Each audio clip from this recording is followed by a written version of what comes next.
Ivanka Trump marked her first foray into White House policy at a roundtable for female business leaders on Monday, as yet more retailers rushed to drop her clothing and accessories lines from their stores. Sitting alongside Donald Trump and the Canadian Prime Minister, Justin Trudeau, Ivanka made only brief public remarks at the top of the meeting, pointing to the unique challenges faced by women in the workforce. "I'm honored to be here and really looking forward to hearing from each of you," Ivanka told the group of about a dozen business leaders, "as we think about the unique challenges that entrepreneurs, women in the workforce, female small business owners are confronted with each and every day, and as we think about how we level the playing field for this generation and for the next." The appearance came against the backdrop of a searing controversy over the impact of Ivanka's newfound prominence in the White House on her commercial brand. On Monday, Burlington Stores joined other retailers in choosing not to carry Ivanka's apparel on its website,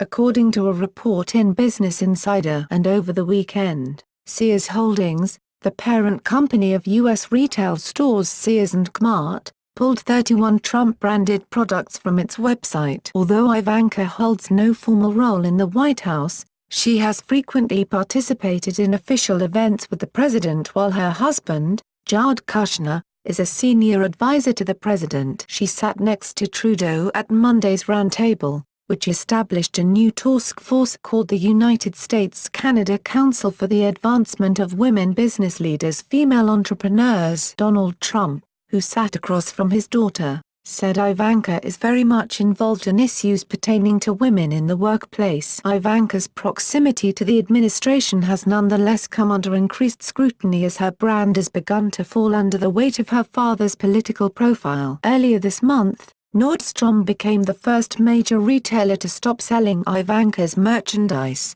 citing a decline in sales. Luxury department store Neiman Marcus soon followed suit and dropped Ivanka's jewelry line. Sales of Ivanka's products at Nordstrom had dropped more than 70% in the weeks before the 8 November election, according to internal data reported by The Wall Street Journal. Following Nordstrom's decision, Donald Trump and the White House press secretary, Sean Spicer, publicly denounced the retailer for what they dubbed a political decision. "My daughter Ivanka has been treated so unfairly by at Nordstrom," Donald Trump tweeted on Wednesday. Spicer meanwhile called Nordstrom's move a direct attack on the president's policies and Ivanka's name. Kellyanne Conway, Trump's senior counselor, arguably lit the biggest fire by using a televised interview on Fox News, taped from the White House, to promote Ivanka's merchandise. Conway's conduct was met with considerable backlash, prompting a letter from the House Oversight Committee recommending she be disciplined if necessary. The dust-up over Ivanka's brand has,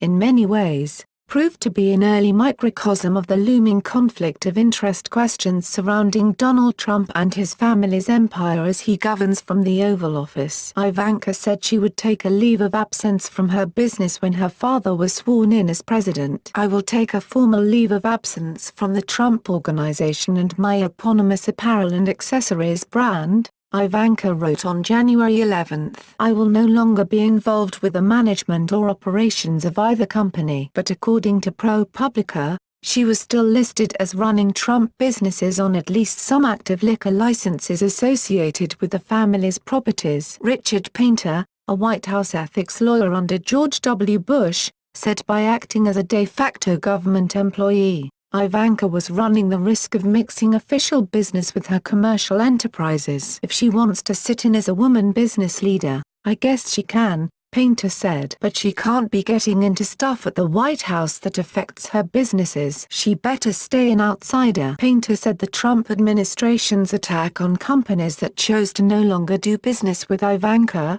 such as Nordstrom, was the most concerning aspect of the saga. "What Kellyanne Conway did was shilling for the Ivanka Trump brand from the White House. She shouldn't do it," he said. "But much worse is trying to use the force of the government, the power of the government, to intimidate private markets for dissidents who don't choose to do business with a member of the president's family." That's where the attacks on Nordstrom were particularly reprehensible. Washington Times contributed to this report. It's News Exposed signing off.